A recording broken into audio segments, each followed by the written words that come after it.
Hello everyone, आज date है 17 मार्च 2022 और द हिंदू न्यूज एनालिसिस में आपका स्वागत है। इस वीडियो में हम द हिंदू की इंपॉर्टेंट न्यूज़ को एग्जाम के पॉइंट ऑफ व्यू से डिस्कस करेंगे। नीचे डिस्क्रिप्शन बॉक्स में Telegram channel Volcano IAS academy का लिंक दिया हुआ है। आप Telegram channel Volcano IAS academy के साथ में जुड़ सकते हैं। वहाँ पर हर exam means UPSC, state PSC and other exams के पॉइंट ऑफ व्यू से काफ़ी इंपॉर्टेंट इन्फॉर्मेशन आप सभी के साथ में शेयर की जाती है। तो चलो स्टार्ट करते हैं। वीडियो को स्टार्ट करेंगे एक ज्योग्राफिकल मैप क्वेश्चन के साथ में। और आज आपका क्वेश्चन ये है कि गैलापागोस आइलैंड को आपको मैप में व्यू करना है, फिर इससे रिलेटेड हर इंपॉर्टेंट फैक्ट्स को एंड इन्फॉर्मेशन को कमेंट बॉक्स में टाइप करना है।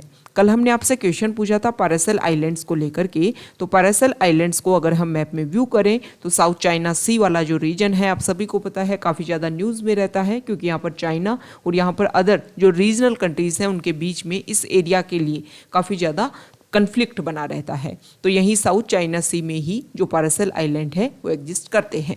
द हिंदू के फ्रंट पेज पर इंपॉर्टेंट न्यूज़, पंजाब के 17 सीएम के रूप में भगवंत मान ने ओथ ले ली है। अब यहाँ पर इस आर्टिकल में कुछ इंपॉर्टेंट फैक्ट्स हैं जिनको एक एक करके हम डिस्कस कर लेते हैं। सबसे इंपॉर्टेंट बात, उनकी जो शपथ हुई वो राजभवन में नहीं हुई, बल्कि फ्रीडम फाइटर भगत सिंह का जो एंसेस्टर विलेज कटकर कला, वहाँ पर उनकी ओथ हुई। इसके अलावा बात करें तो यहाँ पर येलो टर्बन को बहुत ज़्यादा, मतलब येलो कलर को बहुत ज़्यादा फोकस किया गया। यहाँ पर आप सभी को पता है कि भगवंत मान आम आदमी पार्टी से बिलोंग करते हैं, तो आम आदमी पार्टी के जो भी रिप्रेजेंटेटिव यहाँ पर प्रेजेंट थे। इसके अलावा अगर हम कुछ इंपॉर्टेंट बात देखें तो उन्होंने यहाँ पर स्टार्टिंग किया अपना, जो भी ओथ के बाद में जो अपना स्पीच दिया उसमें एक इंपॉर्टेंट बात बोली कि हमें एक दिन भी वेस्ट नहीं करना है, क्योंकि हम 70 ईयर्स तक पहले ही अपना जो टाइम है वो वेस्ट कर चुके हैं। 70 ईयर्स आप समझ रहे होंगे ना कि हमारी इंडिपेंडेंस से उन्होंने रिलेट किया है कि हम पहले ही काफ़ी ज़्यादा टाइम वेस्ट कर चुके हैं, हमें एक दिन भी वेस्ट नहीं करना है। अगर जो वहाँ की पॉपुलेशन उन्होंने अगर हमें इलेक्ट किया है, हमें चुना है, तो हमें पब्लिक के लिए वर्क करना चाहिए।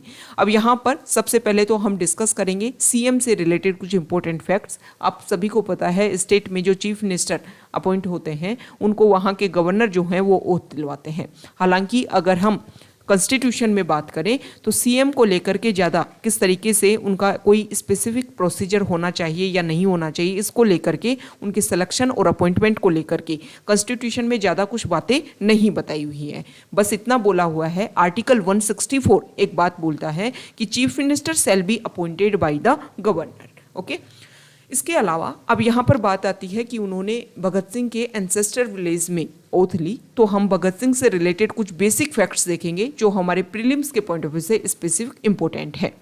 यहाँ पर भगत सिंह के बारे में अगर हम डिस्कस करें तो 1907 में भगत सिंह का जन्म हुआ। शुरुआती समय में जो भगत सिंह जो थे वो गांधी जी के जो भी फ्रीडम उनका मूवमेंट चल रहा था उससे काफ़ी ज़्यादा इन्फ्लुएंस थे। लेकिन चोरी चोरा इंसिडेंट जो हुआ उसके बाद में जब उन्होंने अपने मूवमेंट को विड्रू किया, तो इसके बाद में भगत सिंह जो है वो रिवोल्यूशनरी जो नेशनलिज्म है उसमें चेंज हो गई। 1924 में कानपुर में वो हिंदुस्तान रिपब्लिकन एसोसिएशन के मेंबर बन गए, जो सचिंद्र नाथ सान्याल के द्वारा बनाया गया था। 1925 में भगत सिंह जो है वो लाहौर लौट जाते हैं और एक साल के बाद में ही अपना एक मिलिटेंट यूथ ऑर्गेनाइजेशन बनाते हैं नौजवान भारत सभा के नाम से। 1928 में हिंदुस्तान सोशलिस्ट रिपब्लिकन एसोसिएशन से वो एसोसिएट हो जाते हैं। उनके साथ में सुखदेव, चंद्रशेखर आज़ाद, ये सभी भी उनके साथ में जुड़ते हैं। भगत सिंह और सुखदेव जो है उन्होंने लाहौर स्टूडेंट्स यूनियन, मतलब स्टूडेंट्स के बीच में एक लीगल वर्क करने के लिए उन्होंने अपनी ये ऑर्गेनाइजेशन भी बनाई थी। कुछ रिवोल्यूशनरी एक्टिविटीज़ में भगत सिंह इन्वॉल्व थे, जैसे कि लाहौर कॉन्स्पिरेसी केस, 1929 में सेंट्रल असेंबली बॉम्बिंग केस। ऐसा बोलते हैं कि 24 मार्च 1931 को राजगुरु, सुखदेव और भगत सिंह उनको सैंडर्स मर्डर केस में एक तरीके से अरेस्ट किया गया और उनको चार्ज किया गया। उनको हैंगिंग करने की ऑर्डर दिए गए थे 24 मार्च 1931 को, लेकिन लाहौर जेल में एक दिन पहले ही 23 मार्च को ही उनको हैंग कर दिया गया। इसीलिए हर साल 23 मार्च को मार्टर्स डे के रूप में, शहीद दिवस के रूप में, सर्वोदय डे के रूप में भगत सिंह, राजगुरु और सुखदेव को ऑनर देने के लिए सेलिब्रेट किया जाता है। अब यहाँ पर नेक्स्ट जो यहाँ पर बात बताई गई है वो रिलेटेड है, अगर हम पंजाब स्टेट की बात कर लें, पंजाब किस तरीके से एग्जिस्टेंस में आया। तो इंडिया का जब फॉर्मेशन हुआ, जब इंडिया 1947 में एक इंडिपेंडेंट कंट्री के रूप में आया, उस समय इंडिया में 14 स्टेट और 6 यूनियन टेरिटरी थी। यहाँ पर पंजाब को आप देखिए मैप के थ्रू 14 स्टेट और 6 यूनियन टेरिटरी थी। 1966 में शाह कमीशन जो है वो अपनी रिकमेंडेशन देता है, क्योंकि यहाँ पर अगर हम देखें तो अकाली दल लीडर जो थे, लीडरशिप मास्टर तारा सिंह की लीडरशिप में यहाँ पर इस एरिया को बाइफरकेट करने के लिए एक तरीके से एक मूवमेंट चलता है। तो 1966 में जो पंजाब स्टेट था, जब इंडिया इंडिपेंडेंट हुआ तब पंजाब स्टेट भी एग्जिस्ट करता था, लेकिन उस टाइम इसमें हरियाणा वाला रीजन और हिमाचल प्रदेश का जो हिली रीजन है वो भी पंजाब में ही आता था। फिर 1966 में इसको अलग अलग पार्ट में डिवाइड कर दिया गया और यहाँ पर पंजाबी लैंग्वेज को फॉलो करने वाले इसको बना दिया गया पंजाब स्टेट, और यहाँ पर जो हिंदी लैंग्वेज को जो फॉलो करते थे उनके लिए अलग से स्टेट बना दिया गया हरियाणा, और यहाँ पर जो हिली रीजन था उसको मिला दिया गया हिमाचल प्रदेश यूटी में। उस टाइम हिमाचल प्रदेश यूटी था, बाद में हिमाचल प्रदेश जो है वो स्टेट के रूप में सामने आया था। तो ये हमने जो भी इंपॉर्टेंट फैक्ट्स इस आर्टिकल से रिलेटेड है उन सभी को यहाँ पर डिस्कस किया है। नेक्स्ट इंपॉर्टेंट आर्टिकल, आप सभी को पता है हमारी गवर्नमेंट ने 2 साल के बाद में जो भी इंटरनेशनल फ्लाइट्स हैं सभी कंट्रीज़ को लेकर के उन सभी को रेगुलर कर दिया है कि 27 मार्च से ये सारी जो फ्लाइट्स हैं वो फुल्ली रिज्यूम हो जाएंगी। अब सेंट्रल गवर्नमेंट ने जो इलेक्ट्रॉनिक टूरिस्ट वीज़ा है, जो 156 कंट्रीज़ को हम फैसिलिटीज़ देते हैं, उनको भी रिस्टोर कर दिया है। यहाँ पर जो नेक्स्ट आर्टिकल वो रशिया और यूक्रेन वॉर को लेकर के है। रशिया और यूक्रेन के बीच में डिस्कशन चल रहा है, आप सभी को पता है। तो यहाँ पर रशिया की तरफ से कुछ इंपॉर्टेंट बात आई। रशिया ने ये कहा है कि जो पीस टॉक है यूक्रेन के साथ में वो ज़्यादा ईजी नहीं थी। ऐसा नहीं था कि सिंपल था कि हम मिले बैठे और बात की और उसका रिजल्ट निकल जाए, लेकिन एक कुछ कॉम्प्रोमाइज़ के बेसिस पर और न्यूट्रलिटी, यूक्रेन की तरफ से जो न्यूट्रलिटी की बेसिस पर हम सीरियसली फोकस होकर के सीरियसली उन पॉइंट्स को हम डिस्कशन कर रहे थे, और कुछ होप ऐसे दिख रही है कि हाँ हम उन पॉइंट्स को इजीली डिस्कस कर लेंगे। यहाँ पर उन्होंने बताया गया है कि जो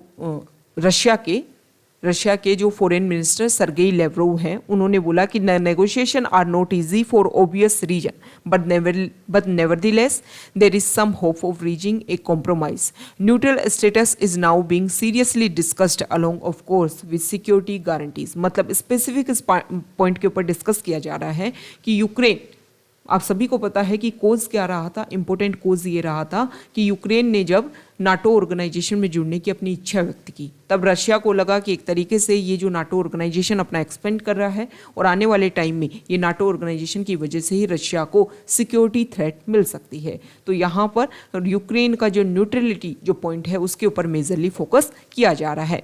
यूक्रेन के जो प्रेसिडेंट है वो उन्होंने यूएस की जो कांग्रेस है, वहाँ की पार्लियामेंट को कांग्रेस बोलते हैं, यूएस की कांग्रेस, उनको एड्रेस किया। उन्होंने कुछ इंपॉर्टेंट बातें बोली यूक्रेन की अर्लियर द वॉर और अभी वॉर के बाद की जो सिचुएशन है, कंडीशन है, उन फोटोज़ को वहाँ पर शेयर किया। कुछ इंपॉर्टेंट बात उन्होंने रखी कि किस तरीके से यूक्रेन जो है वो इन सारे इश्यूज से गुजर रहा है। इसके अलावा उन्होंने ये भी रखा कि जो हमारा जो एरिया है, जो हमारा स्काई है, उसको नो फ्लाइंग जोन डिक्लेयर किया जाए, क्योंकि यहाँ का यूज़ करते हुए ड्रोन्स के थ्रू जो रशिया है वो यहाँ पर काफ़ी ज़्यादा बॉम्बिंग कर रहा है। नेक्स्ट इंपॉर्टेंट आर्टिकल, कोविड जब आया तो कोविड के बाद में जब वैक्सीन बनना स्टार्ट हुई तो उसके पेटेंट का राइट जो है कोविड की जो वैक्सीन है, कोविड की जो जैब है, उनका पेटेंट राइट को वेव किया गया था और अभी 5 इयर्स के लिए इसको और ज़्यादा एग्जम्पशन यहाँ पर दिया गया है कि कोई भी कंपनी जो है वो क्लेम नहीं करेगी कि मेरा प्रोडक्ट है, इसको सिर्फ मैं ही यूज़ करूँगी। मतलब ये डिसाइड किया गया था जब कोविड आया, तब किसी को नहीं पता था कि इसकी वैक्सीन के लिए किस तरीके से वर्क करना है। तो एक कोलेब्रेशन की बात की गई थी कि सभी कंट्रीज़ अपनी तरफ से रिसर्च करें और फिर जो भी कोलेब्रेशन के थ्रू जो भी रिजल्ट निकले वो सभी के लिए अवेल रहेगा। कोई भी कंपनी जो है वो इसके ऊपर अपने जो राइट्स है वो इम्प्लीमेंट करने की कोशिश नहीं करेगी, क्योंकि कोविड एक ह्यूमैनिटेरियन क्राइसिस है, काफ़ी ज़्यादा इशू है, ग्लोबली लेवल पर सब इफेक्ट हो रहे हैं। तो हमें अपनी कंट्री के बारे में ना सोच करके सबसे पहले ग्लोबली लेवल पर इस इशू को सोचना है। तो यहाँ पर कोविड की जो जैब है उनको लेकर के जो पेटेंट राइट है उनको और भी टाइम के लिए वेव किया गया है, ताकि ईजिली सभी कंट्रीज़ को ये जो जैब है, कोविड की जो वैक्सीन है, वो सभी को अवेलेबल हो सके। यहाँ पर यह बताया गया है कि इंटरनेशनल ऑयल प्राइसेस बढ़ने की वजह से जो जेट फ्यूल प्राइस है वो भी 18% तक उनमें हाइक देखने को मिला है। Okay, next important article editorial page पर यहाँ पर दो आर्टिकल हैं कर्नाटका हाई कोर्ट का जो हिजाब को लेकर के रिजल्ट आया, उन दोनों को हम यहाँ पर एक साथ डिस्कस करेंगे। ये आर्टिकल है और ये आर्टिकल है। यहाँ पर राइटर का ये बोलना है कि देखो इशू ये था कि जो वहाँ की गर्ल्स जो थी वो हिजाब पहन करके आती थी, लेकिन उसको कॉलेज का जो एडमिनिस्ट्रेशन था, जो अथॉरिटीज़ थी, उन्होंने उनको बैन कर दिया। यहाँ पर हाई कोर्ट में डिस्कशन हुआ है कि हिजाब आपको पहनना नहीं है क्योंकि इस्लाम का एक एसेंशियल पार्ट नहीं है। लेकिन सबसे इम्पोर्टेंट बात यहाँ पर ये रखी गई है कि देखो इशू ये था ही नहीं, इशू ये था कि उनके जो सेंटिमेंट्स हैं, उनको जो इक्वलिटी, क्योंकि अथॉरिटीज़ ये बोल रही थी कि देखो जो हमारी यूनिफॉर्म है, जो हमने ड्रेस कोड डिसाइड कर रहा है, उसको वायलेशन करता है आपका ये। लेकिन हमें पता है कि हमारे कॉन्स्टिट्यूशन के कुछ इंपॉर्टेंट बेसिक पॉइंट्स हैं, जैसे लिबर्टी, इक्वलिटी, फ्रेटर्निटी, इन सभी के लिए हमें वर्क करना चाहिए। हमें किसी रिलीजन स्पेसिफिक या फिर ड्रेस कोड के अकॉर्डिंग इस इशू को नहीं डिस्कस किया जाना चाहिए था। जो सेंटिमेंट्स हैं उन रिलीजन की, उनको ध्यान में रख करके इसका आंसर देने की कोशिश करनी चाहिए थी। अब यहाँ पर हाईकोर्ट ने एक बात बोली है कि देखो इस्लाम में कहीं भी ये नहीं लिखा हुआ है कि हिजाब पहनना अनिवार्य है, मैंडेटरी है। लेकिन आपने ये बात बोली कि जो पिटिशनर्स हैं उन्होंने कहीं भी कुरान का यूज़ करते हुए या कुछ अदर ऐसे पॉइंट्स जहाँ पर हिजाब को लेकर के एक मैंडेटरी पॉइंट हो, वो कहीं भी इशू नहीं किया, उन्होंने कहीं भी इस पॉइंट को नहीं रखा। लेकिन उनका ये बोलना है, बार बार हम ये डिस्कस कर रहे हैं कि पिटिशनर्स ने बार बार ये बात बोली है कि हम एजुकेशन भी लेना चाहते हैं, लेकिन हमारी जो रिचुअल्स हैं उनको भी हम फॉलो करना चाहते हैं।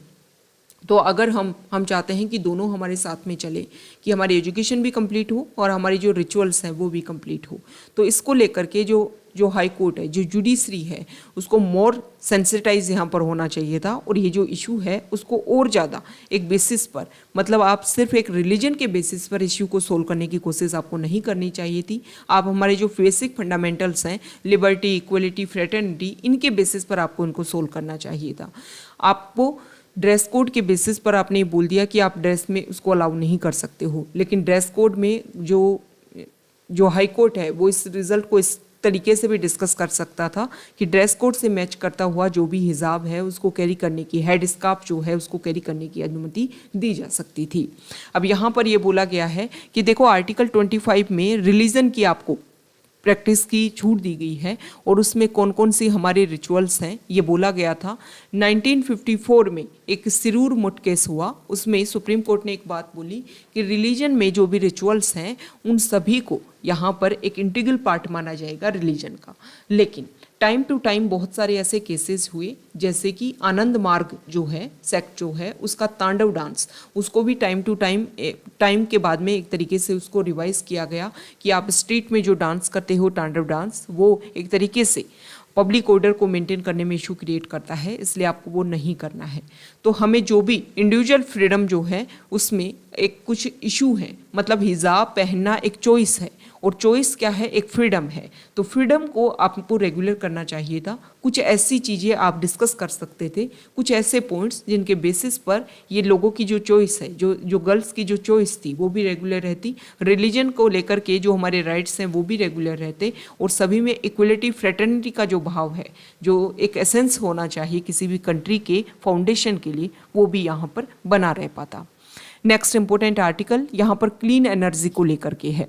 ओके, यहाँ पर जो राइटर है उन्होंने ये बोला कि हमारा जो बजट का डिस्कशन हुआ था, उस बजट सेशन में हमारी फाइनेंस मिनिस्टर ने ये बात बोली थी कि क्लीनर जो टेक्नोलॉजी है, जिसमें सोलर एनर्जी हो गई, इसके अलावा बैटरीज इन India's future economic growth. Okay, तो ये कुछ ऐसी चीज़ें हैं जिसमें हम क्लीनर टेक्नोलॉजी का यूज़ करें ताकि हमारे इंडिया का जो फ्यूचर है वो काफ़ी ज़्यादा बेस्ट हो सके।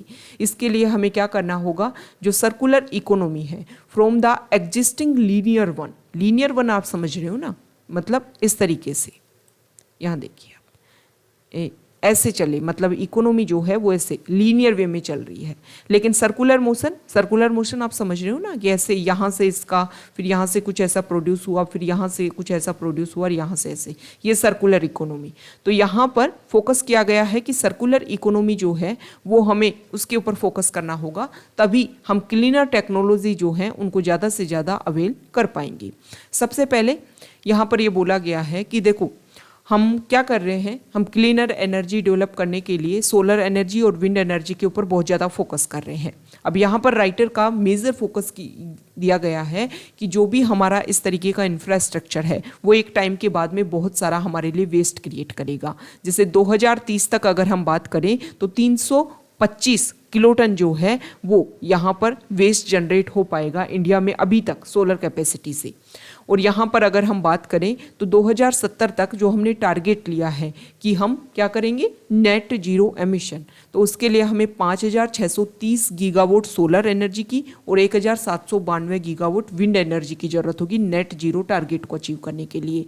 और यहाँ पर अगर हम बात करें तो 23 गीगावाट यहाँ पर एक एस्टिमेशन दिया गया है, एक जेएम के रिसर्च एनालिटिक्स है, उन्होंने एस्टिमेशन दिया है the market for battery recycling will be around 23 gigawatt hours bye 2030। Okay, तो यहाँ पर एक पाइलअप हो जाएगा जो हमारा, जिस तरीके से हम रिन्यूएबल एनर्जी की तरफ बढ़ रहे हैं तो उसके लिए हम इंफ्रास्ट्रक्चर बना रहे हैं, बहुत सारा ऐसा नया इंफ्रास्ट्रक्चर वहाँ पर इंस्टॉल किया जा रहा है आने वाले टाइम में, क्योंकि ये जो भी सोलर एनर्जी प्रोजेक्ट है एक टाइम के बाद में इनकी जो एफिशिएंसी है वो काफ़ी ज़्यादा डिक्रीज होती है, काफ़ी ज़्यादा उनसे इशू क्रिएट होने लग जाते हैं। तो वो डिग्रेड स्टेज में जब आते हैं तो उनको किस तरीके से हम एक सर्कुलर तरीके से उनका यूज़ करेंगे कि वो वेस्टेज भी क्रिएट ना हो और हमारे इंडिया के लिए काफ़ी ज़्यादा बेनिफिशियल चल रही। अब सभी को पता है कि इतनी अगर हम सोलर एनर्जी और विंड एनर्जी प्रोड्यूस कर रहे हैं तो इस टारगेट को अगर हमें अचीव करना है, नेट जीरो टारगेट को अगर हमें अचीव करना है और ये एनर्जी अगर हमें अचीव करनी है तो बहुत सारे इंफ्रास्ट्रक्चर की ज़रूरत होगी। और इंफ्रास्ट्रक्चर जब हाई लेवल पर हमें ज़रूरत होगा तो उन सभी को हम क्या करेंगे, इनको उन इंफ्रास्ट्रक्चर की वजह से आने वाले टाइम में इश्यूज क्रिएट होंगे। तो इसकी वजह से यहाँ पर कुछ स्टेप्स बताए गए हैं जिनके बेसिस पर हम सर्कुलर इकोनॉमी को अचीव कर सकते हैं, उसको नर्चर कर सकते हैं और इंडियन रिन्यूएबल एनर्जी इंडस्ट्री में सर्कुलर इकोनॉमी के ऊपर फोकस किया जा सकता है।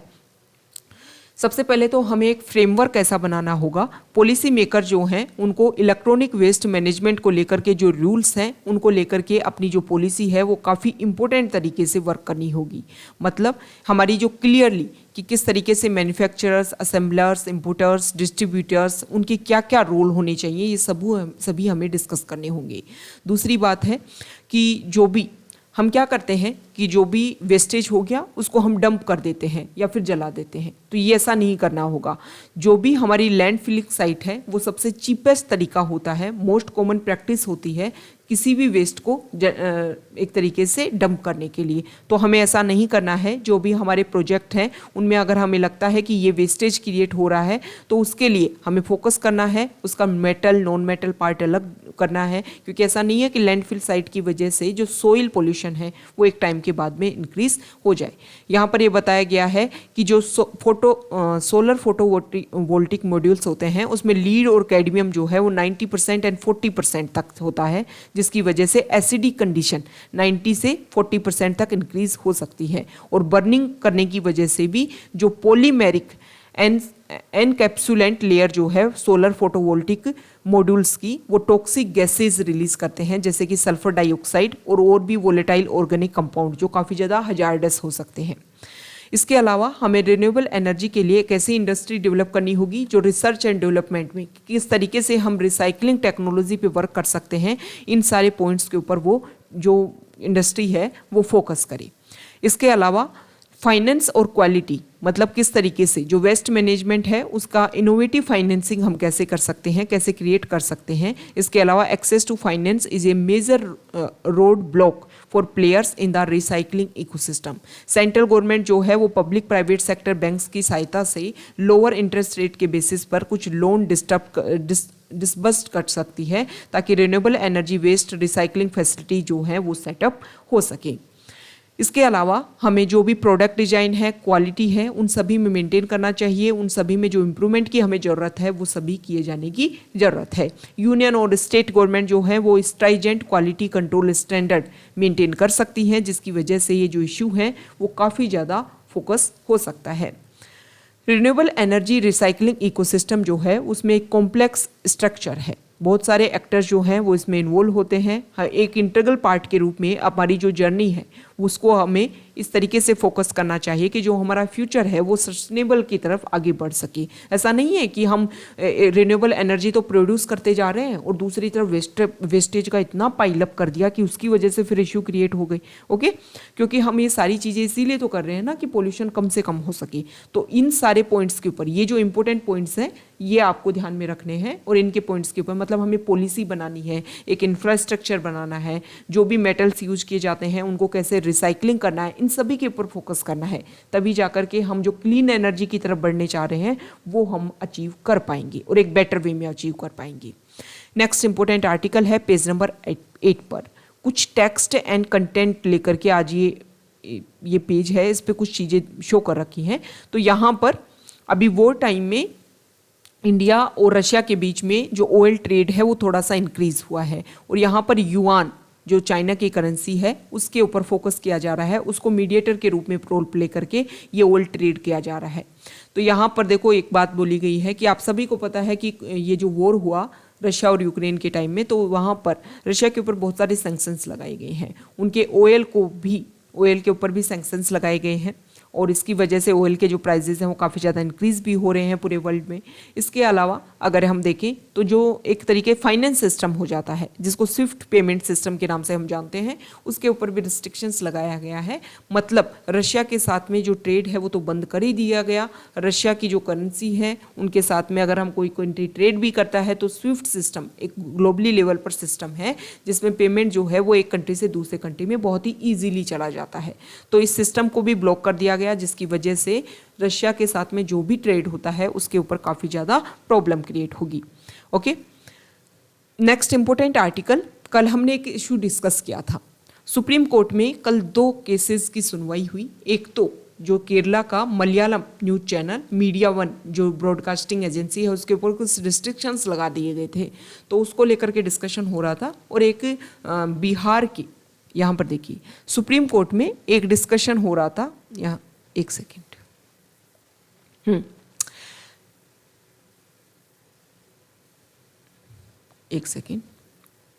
हाँ, बिहार गवर्नमेंट के खिलाफ में यहाँ पर कुछ क्रिमिनल अपील हुआ था, उसकी हियरिंग चल रही थी। तो वहाँ तो हमारे सीजीआई एनवी रमन्ना ने ये बोला कि जो भी सील्ड कवर जो रिपोर्ट पब्लिश की जाती है उसको हम एक्सेप्ट नहीं करेंगे। और दूसरा ये जो मीडिया वन जो है चैनल उसको लेकर के डिस्कशन हो रहा था, तो वहाँ पर भी ये बात रखी गई। DY चंद्रचूड़ जो जस्टिस हैं उन्होंने ये बोला कि हम जो ये सील्ड जो पेपर्स हैं, सील्ड जो फाइल्स हैं उनको एक्सेप्ट नहीं करेंगे। तो यहाँ पर ये जो सील्ड पेपर्स हैं इनको लेकर के बताया गया है कि देखो sealed cover jurisprudence is a practice used by Supreme Court and sometimes lower courts of asking for और accepting information from government agencies in sealed envelopes that can only be accessed by judges। मतलब क्या होता है कि कुछ ऐसी information होती है जिसको आप ओपनली नहीं डिस्कस कर सकते। तो गवर्नमेंट से जब क्वेश्चन किया जाता है तो गवर्नमेंट कुछ इस तरीके की रिपोर्ट भेजती है जो बिल्कुल बंद होती है, जिनको एक्सेस करने की जिम्मेदारी सिर्फ जजेस के पास में हो सकती है। तो सुप्रीम कोर्ट जो है वो अपनी पावर जो है वो किसी रूल से जो है वो इस पावर को एक्सेस नहीं करता, किसी लॉ से एक्सेस नहीं करता है। सुप्रीम कोर्ट के रूल्स एंड रेगुलेशन जो है उनका ऑर्डर 13 का रूल नंबर 7 जो है उससे इस पावर को एक्सेस करता है। और इंडियन एविडेंस एक्ट 1872 का सेक्शन 123 जो है वो भी इस बात को बोलता है। अब इसको लेकर के कुछ इशू है, बहुत सारी ऐसी बातें हैं जो सामने वाली जो पार्टी है उनको नहीं पता चल पाती, अपोजिशन पार्टीज को नहीं पता चल पाती, लेकिन कुछ ऐसी चीज़ें भी हैं जो हमारी कंट्री की सिक्योरिटी के लिए बिल्कुल एक तरीके से बिल्कुल रिस्ट्रिक्टेड होनी चाहिए। उनको हर कोई अगर डिस्कस कर ले तो बहुत सारी इंटरनल सिक्योरिटी या फिर कुछ अदर इश्यूज भी क्रिएट हो सकते हैं। तो यहाँ पर ये बताया गया है कि देखो ऐसा पहली बार नहीं हुआ है कि सील्ड कवर जो एविडेंस हैं उनको लेकर के ऐसा सुप्रीम कोर्ट में या फिर हाई कोर्ट में इस तरीके की प्रेजेंस हुई है। पहले भी बहुत सारे ऐसे केस हुए हैं, जैसे राफेल फाइटर जेट डील जो हुई उसको लेकर के इसी तरीके की जो पेपर्स हैं वो पब्लिश किए गए थे।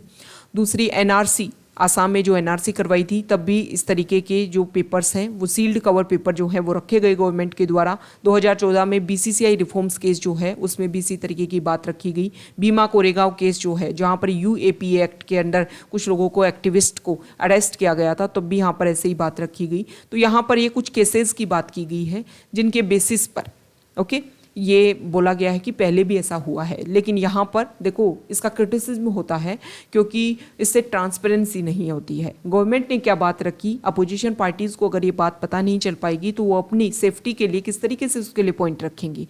तो यहाँ पर कुछ ऐसे इशू हैं जिनके बेसिस पर ये बोला जाता है कि यहाँ पर ट्रांसपेरेंसी क्रिएट की जानी चाहिए। Next important article page number 10 पर, यहाँ पर चाइना के जो फॉरेन मिनिस्टर हैं वो इंडिया की विजिट पर आ सकते हैं। हालांकि इसकी तरफ से कोई ऑफिशियल स्टेटमेंट अभी जारी नहीं हुआ है।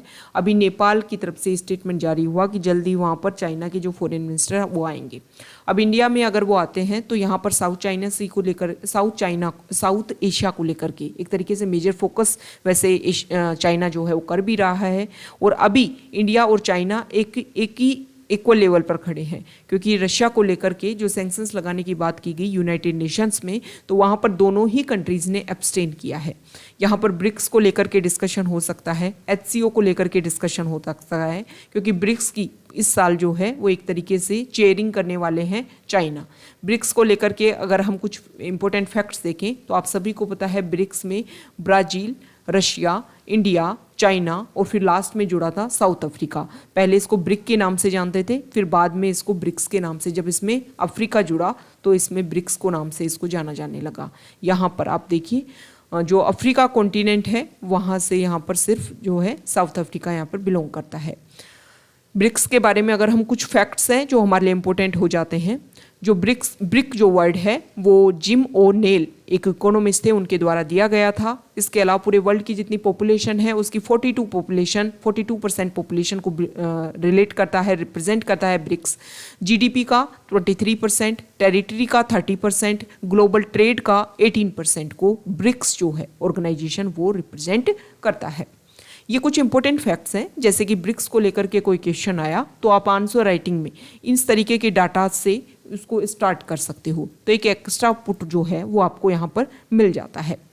नेक्स्ट इंपॉर्टेंट आर्टिकल, यहाँ पर मनरेगा को लेकर के कुछ इंपॉर्टेंट बातें रखी गई हैं कि मनरेगा में कुछ ऐसे इश्यूज देखने को मिल रहे हैं कि वहाँ पर जो भी वर्कर्स हैं उनको टाइम पर पेमेंट नहीं हो रहा है, फेक जॉब कार्ड्स बनाए जा रहे हैं जिनके बेसिस पर जो भी पेमेंट है वो फेक तरीके से लिया जा रहा है।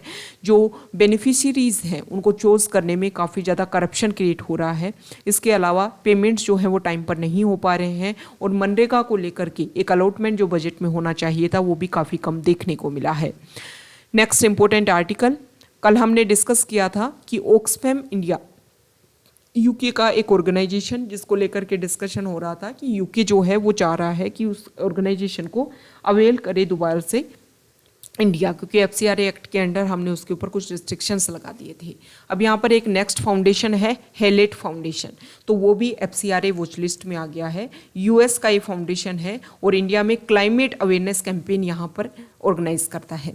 इसको लेकर के इन्वेस्टिगेशन की बात की गई है क्योंकि इन्होंने यहाँ पर जो भी कुछ इन्वेस्टमेंट किया है वो US की एक ऑर्गेनाइजेशन के थ्रू, मतलब इसके जो डोनर्स हैं वो काफ़ी लंबे टाइम से इस ऑर्गेनाइजेशन में इन्वेस्ट नहीं कर पा रहे हैं, जो इंडिया में एक अवेयरनेस क्रिएट करने का कैंपेन कर चलाने का काम करता है। यहाँ पर एक ऑर्गेनाइजेशन, US का एक ऑर्गेनाइजेशन जो इसमें डोनेट करता है वो उसको इंडिया ने प्रायर रेफरेंस कैटेगरी में रखा है। तो जब भी किसी ऑर्गेनाइजेशन के डोनर को अगर प्रायर कैटेगरी में रखा जाता है तो उस ऑर्गेनाइजेशन के ऊपर भी, वो जो NGO है, वो ऑर्गेनाइजेशन है, उसके ऊपर भी स्पेसिफिक फोकस किया जाता है कि उसमें वहाँ से कहाँ से मनी आ रहा है, उन सभी को रेगुलेट करने की कोशिश फिर की जाती है। Next important article page number 12 पर, यहाँ पर जो यहाँ देखिए, union road transport and highway minister Nitin Gadkari ने ये बात बोली है कि 2022 तक लास्ट तक अगर हम आते आते देखेंगे तो हमारे इंडिया में इलेक्ट्रिक व्हीकल की जो सेल है वो 10 टाइम्स तक इंक्रीज हो जाएगी। यहाँ पर उन्होंने बताया है 2019-20, 2021 के बीच में अगर हम कंपैरिजन करें तो इलेक्ट्रिक व्हीकल की तरफ लोगों की जो अवेयरनेस है वो बहुत ज़्यादा बढ़ी है और लोगों ने इसको कैप्चर भी किया है, खरीदा भी है। ओके, जो मिनिस्टर हैं उन्होंने हाइड्रोजन को एक फ्यूल के रूप में बताया है कि फ्यूचर का हमारा ये फ्यूल है और इसीलिए उन्होंने ही launched a green hydrogen fuel cell electric vehicle by Toyota. इसके अलावा उन्होंने इसको लॉन्च भी किया। ये बात भी बताई है कि आने वाले टाइम में हाइड्रोजन एक इम्पोर्टेंट फ्यूल के रूप में रोल प्ले करेगा। यहाँ पर लोकसभा में के रेल लाइन प्रोजेक्ट, आप सभी को पता है केरला में के रेल लाइन प्रोजेक्ट चलाया जा रहा है ताकि वहाँ के साउथ से नॉर्थ तक का जो भी सिल्वर लाइन प्रोजेक्ट के नाम से भी इसको जानते हैं वो वहाँ पर रेल लाइन के थ्रू कंप्लीट केरला को जोड़ा जाए। तो इसको लेकर के कांग्रेस ने अपोज किया है कि ये जो भी प्रोजेक्ट है उसको दोबारा से रिव्यू करने की ज़रूरत है, क्योंकि अगर हम बेसिक लेवल पर देखें तो बहुत सारे इशू इसकी वजह से क्रिएट हुए हैं। यहाँ पर सिटीजनशिप को लेकर के हमारे जो मिनिस्टर हैं यूनियन होम मिनिस्ट्री ने राज्यसभा में बात रखी है कि 16 चाइनीज जो हैं उन्होंने 2007 से अभी तक इंडिया की सिटीजनशिप ले ली है। कुछ ऐसे अभी भी प्रोजेक्ट गिरे हुए हैं पेंडिंग में जो इंडिया की सिटीजनशिप लेने के लिए तैयार हैं। इंडिया जो है वो 1951 की यूएन कन्वेंशन जो रिलेट करता है स्टेटस ऑफ रिफ्यूजीज से और 1967 का जो प्रोटोकॉल है उससे सिग्नेटरी नहीं है। ओके, ये इंपॉर्टेंट फैक्ट है। नेक्स्ट इंपॉर्टेंट आर्टिकल है फॉरेन पेज पर। यहाँ पर जो इम्पोर्टेंट आर्टिकल है वो रिलेटेड है रशिया यूक्रेन वॉर से रिलेटेड। इसमें बताया गया है कि यूक्रेन के जो प्रेसिडेंट है उन्होंने कांग्रेस को स्पीच दिया, कांग्रेस यूएस की जो पार्लियामेंट है, और नो फ्लाई जोन डिक्लेयर करने की रिक्वेस्ट की है। इसके अलावा उन्होंने यहाँ पर वहाँ के जो यूएस के जो प्रेसिडेंट है बाइडेन, उन्होंने यूक्रेन को सपोर्ट करने की, बहुत सारे वेपन्स भेजने की यहाँ पर बात की है। ओके, अब यहाँ पर यूएस जो है, यूएस के कांग्रेस में उन्होंने कुछ इंपॉर्टेंट बात बोली है कि इंडिया जो है वो रशिया से जो ऑयल खरीद रहा है वो नहीं खरीदना चाहिए, क्योंकि ये ऐसा टाइम है जब इस सभी कंट्रीज़ को मिलकर के यहाँ पर कोशिश करनी चाहिए कि रशिया को हम काउंटर करें, उसके सैंक्शंस लगाएं, तभी जाकर के यूक्रेन का जो इशू है वो सॉल्व हो सकता है। यहाँ पर ICJ international court of justice ने रशिया के ऊपर the UN top court on Wednesday order Russia to suspend its invasion of Ukraine. उन्होंने बोला है कि आपने जो अटैक किया है उसको आप काउंटर कीजिए, और मॉस्को ने अपनी जो फोर्स का यूज़ करके जो भी कंसर्न क्रिएट किए हैं उनको लेकर के सस्पेंड करने की उन्होंने बात बोली है। तो यहाँ पर आईसीजे की बात हुई है, इंटरनेशनल कोर्ट ऑफ जस्टिस की। तो इंटरनेशनल कोर्ट ऑफ जस्टिस जो है वो यूनाइटेड नेशन की जो 6 प्रिंसिपल ऑर्गन्स हैं उनमें से एक है, जिसको वर्ल्ड कोर्ट के नाम से भी जानते हैं। जब लीग ऑफ नेशंस बनी थी वर्ल्ड वॉर फर्स्ट के बाद में, उस टाइम में भी एक इसी तरीके का कोर्ट एस्टेब्लिश किया गया था जिसका नाम था permanent court of international justice. उसी का सक्सेसर है। 1945 में जब यूएन को एस्टेब्लिश किया गया तब उसमें इस कोर्ट को भी बनाया गया था। ये जो आईसीजे है इसमें 15 जज होते हैं जो by the United nation general assembly and security council के द्वारा इलेक्ट किए जाते हैं और 9 साल उनकी टर्म होती है। ओके, और 1945 में इसको इंटरनेशनल कोर्ट ऑफ जस्टिस को बनाया गया था, और इसका जो ज्यूरिडिक्शन है वो वर्ल्ड वाइड है। 193 स्टेट पार्टीज़ हैं इसकी। 9 इयर्स यहाँ के जज का टर्म होता है। नंबर ऑफ पोजीशन 15 है। इसके अलावा सबसे इम्पोर्टेंट बात, आपका क्वेश्चन ये है कि इसका जो हेड क्वार्टर है, मतलब कहाँ पर ये एग्जिस्ट करता है, ये आपको कमेंट बॉक्स में बताना है। तो ये आज का हमारा द हिंदू का डिस्कशन था। अगर आप यहाँ तक आए हैं, वीडियो आपको अच्छा लगा है तो प्लीज़ वीडियो को लाइक कीजिए, शेयर कीजिए और चैनल को सब्सक्राइब कीजिए। Okay, thank you.